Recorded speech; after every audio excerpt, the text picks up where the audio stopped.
Well, good afternoon, everyone. Thank you for the invitation to join this meeting. And I just want to do this quick intro, really quick.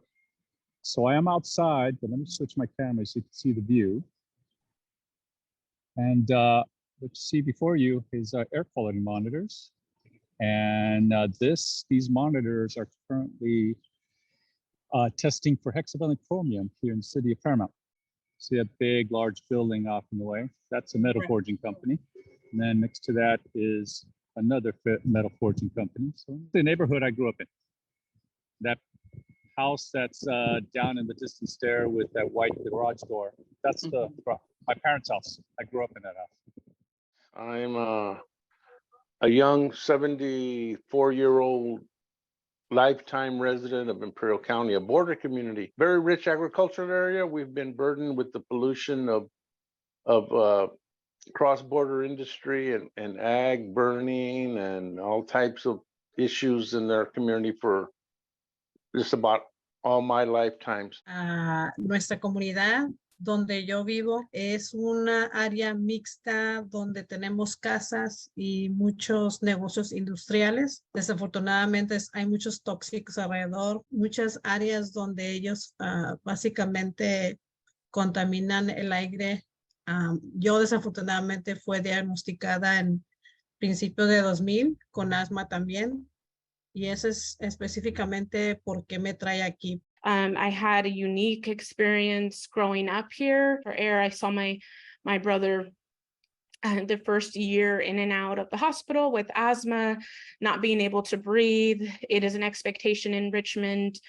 When will your child actually get asthma? Not if. And so our family actually experienced that, and he spent his first birthday in getting breathing treatments in the hospital.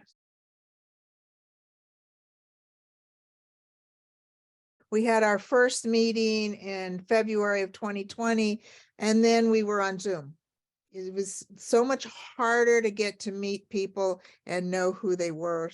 Zoom was extremely beneficial. It was a godsend when we needed it, but it doesn't build the cohesion as well as in person does.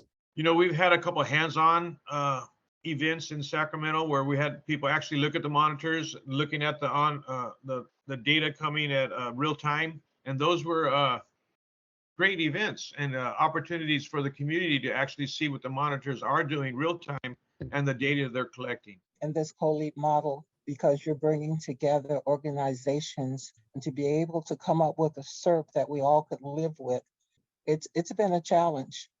You know, at first residents were getting paid, so we had to fight for that. The part that was difficult was having to come into it in learning the information, the air quality information, as well as Valley Air District overall. We're trying to make sure that we create healthy land use solutions and kind of undoing the patterns of the past when it comes to zoning and discrimination and, you know, a history of divestment. What can we require the locals to do? And can state level policy or mandates help locals do the right thing? The best thing that's happened is the Air District seems to have learned to a large extent to let the community run it, and that there needs to be room for everything that the community might bring to the table. Could it be better? Sure, it can always be better, but the fact that we see the budget, see where the money's from, and are able to control the budget at this point with the agency, I think that's a huge step forward.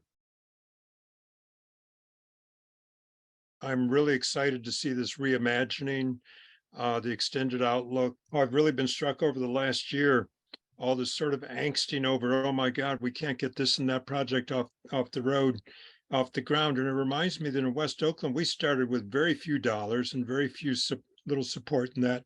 And the basic thing had to do with getting the table together, getting the right parties around the table and getting to work.